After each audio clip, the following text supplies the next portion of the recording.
अंधेरा बस होने ही वाला था, पर ऋत्विज की जिंदगी में एक अलग ही सुबह आने वाली थी। आज शाम रशिका ने ऋत्विज को पहली दफा मैसेज किया था। ऋत्विज रशिका को पिछले 2 साल से जानता था, क्योंकि वो उतने ही साल पहले उसके कॉलोनी में आई थी और उसे रशिका से पहली नज़र में ही प्यार हो गया था। ऋत्विज एक नेक दिल वाला लड़का था और उसे फोटो एडिटिंग भी बहुत अच्छी आती थी। रशिका की खूबसूरती तो कोहिनूर सी चमकती थी, तभी तो कॉलोनी के हर लड़के उस पर अपना दिल हार चुके थे और ऋत्विज वो भी उन्हीं में से एक था। पर ऋत्विज उन तमाम लड़कों से अलग था। वो कभी उन लफंगों वाली हरकतें नहीं करता। वो बस कभी कभार रशिका को देखकर ही खुश हो जाया करता था। प्यार एक ऐसा एहसास ही होता है कि आप बस एक नज़र देख भी लो तो दिल को सुकून मिल जाता है। आज रशिका ने ऋत्विज को मैसेज किया था, हाय। ऋत्विज की तो मानो पैरों तले जमीन खिसक गई। उसकी खुशी का ठिकाना नहीं था, पर किसी तरह उसने अपनी खुशी कंट्रोल की और उसे मैसेज किया, हेलो। उधर से तुरंत रिप्लाई आया, Ritvij I need a help from you. Ritvij ने रिप्लाई किया, कहो क्या हेल्प चाहिए। तो रशिका ने रिप्लाई किया, कैन आई कॉल यू। अब तो मानो ऋत्विज की खुशी आसमान छू रही थी। वो भी सोच रहा था कि सपने सच कब से होने लगे। किसी तरह खुद के अरमानों को इकट्ठा कर उसने भी कह दिया, या श्योर। अगले ही मोमेंट रशिका ने ऋत्विज को कॉल किया। शायद मुश्किल से भी एक रिंग हुई होगी और ऋत्विज ने कॉल उठा लिया। रशिका ने फिर कहा, एक्चुअली ऋत्विज, मम्मा बता रही थी कि तुम दिन भर फोटो एडिटिंग में लगे रहते हो। ऋत्विज सोच रहा था कि क्या मम्मी, एटलीस्ट वहाँ तो कुछ तारीफ कर दिया होता। फिर रशिका ने आगे कहा कि एक्चुअली मुझे भी अपने प्रोजेक्ट के सिलसिले में बेसिक एडिटिंग सीखनी थी, तो क्या तुम मुझे सिखा सकते हो। ऋत्विज की जहन में बस एक ही ख्याल दौड़ रहा था कि लगता है जिंदगी के इसी लम्हे के लिए भगवान ने मुझे एडिटिंग सीखने को कहा था। ऋत्विज ने फौरन हाँ कर दी। तो फिर रशिका ने कहा, ठीक है, तो फिर बताओ मैं कब से स्टार्ट करूं। ऋत्विज ने मन में कहा, अरे पगली अभी से। पर मन की बातें कहाँ आसानी से बाहर आ पाती हैं। तो उसने रशिका को कल शाम 5 बजे अपने घर आने को कहा। रशिका कल 4:50 में ही उसके घर पहुंच गई। कॉलोनी में ही घर था तो ज़्यादा टाइम लगा नहीं पहुंचने में। दरवाजे पर खटखटाया तो ऋत्विज की मम्मी ने दरवाज़ा खोला। उन्होंने पूछा, अरे रशिका बेटी, तुम यहाँ। तो रशिका ने कहा, जी आंटी, वो मैं ऋत्विज से फ़ोटो एडिटिंग सीखने आई थी। ऋत्विज की मम्मी ने उससे कुछ और नहीं पूछा, बस उसे अंदर आने को कहा। फिर उन्होंने ऋत्विज को बुलाया और ऋत्विज रशिका को अपने कमरे में ले गया, कंप्यूटर ऑन की और उसे धीरे धीरे सिखाना शुरू किया। सीखते सिखाते 1 घंटा बीता। ऋत्विज की मम्मी ने चाय लाई और मेज पर रखकर चली गई।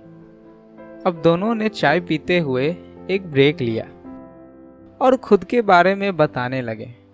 रशिका ने बताया कि वो अपने घर की सबसे शैतान मेंबर है, किस तरह से वो अपने पापा को हर वक्त छेड़ते रहती है। उसने अपने बारे में ये भी बताया कि वो खाना बिल्कुल घटिया पकाती है। ये सुनकर ऋत्विज को हंसी आ गई। इस पर रशिका को थोड़ा गुस्सा आया और उसने उसी थोड़े से गुस्से वाले अंदाज में कहा, तुम भी कुछ अपने बारे में बताओ। ऋत्विज ने बताया कि वो पढ़ाई में थोड़ा 3-5 है, बट उसे कंप्यूटर से बहुत लगाव है। वो पिछले 4 सालों से एडिटिंग कर रहा है और इसे करने में उसे कितना मज़ा आता है। उसने ये भी बताया कि वो जब भी उदास होता है तो वो एडिटिंग ही करता है। वो जब भी गुस्सा होता है तब भी एडिटिंग ही करता है। इसी बीच रशिका ने पूछ दिया, और जब खुश होते हो तब। तो ऋत्विज ने जवाब दिया, तब किसी को एडिटिंग सिखाता हूँ। उसका ये जवाब सुनकर रशिका ने थोड़ा ब्लश किया और अपने चाय को ख़त्म कर फिर से दोनों एडिटिंग करने लगे। पर चाय के थोड़ी देर बाद ही रशिका थक गई और अपने घर चली गई। अब वो दोनों रोजाना एक दूसरे से मिलने लगे। भले एडिटिंग के बहाने ही, पर वो एक दूसरे को करीब से जानने लगे।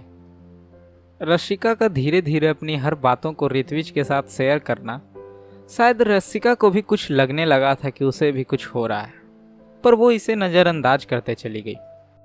अब वो दोनों सिर्फ ऋत्विज के घर में ही नहीं, बाहर भी मिलने लगे। अपने हर ख्यालों को एक दूजे संग बांटते रहे। बस एक ही ख्याल था, वो भी मोहब्बत का, जो वो बांट नहीं पा रहे थे। तकरीबन 10 दिन और बीते तो ऋत्विज को लगा कि शायद अब रसिका भी उसे पसंद करने लगी है। तो उसने एक दिन रसिका को अपना हाल दिल बताने का सोच लिया। जैसे ही अगले दिन रसिका उसके घर आई, उसने कंप्यूटर स्टार्ट की और एडिटिंग सीखनी शुरू की। ऋत्विज कुछ कह ही नहीं पा रहा था। वो रसिका को उससे बताई चीजें ही दोहरा रहा था। रसिका ने ऋत्विज से पूछा, आर यू ऑल राइट? ऋत्विज की आवाज ही मानो कहीं अटक गई हो, पर किसी तरह उसने थोड़ी सी दबी हुई आवाज में रसिका को कहा, Rashika, actually I want to tell you something. Rashika ने उससे कहा, या टेल मी। ऋत्विज बोलना चाह रहा था, मगर बोल पा नहीं रहा था। उसके हाथ पैर फूल से गए थे। इतना बेचैन, इतना सहमा सा वो आज तक नहीं हुआ था।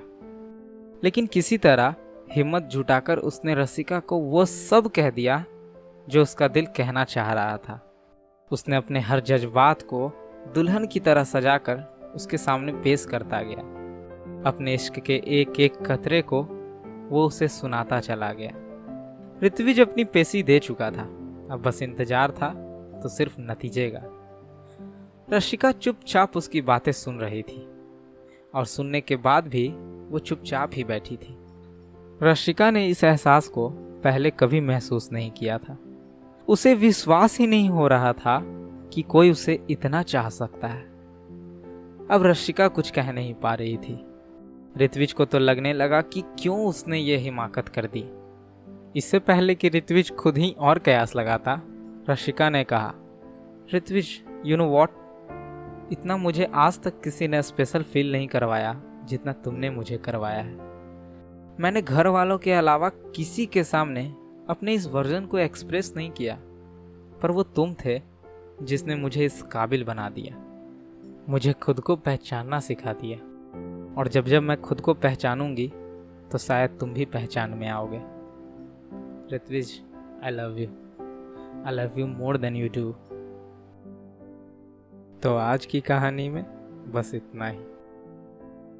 इंसान की कोशिशें मायने रखती हैं, पर सबसे बड़ा वक्त ही होता है।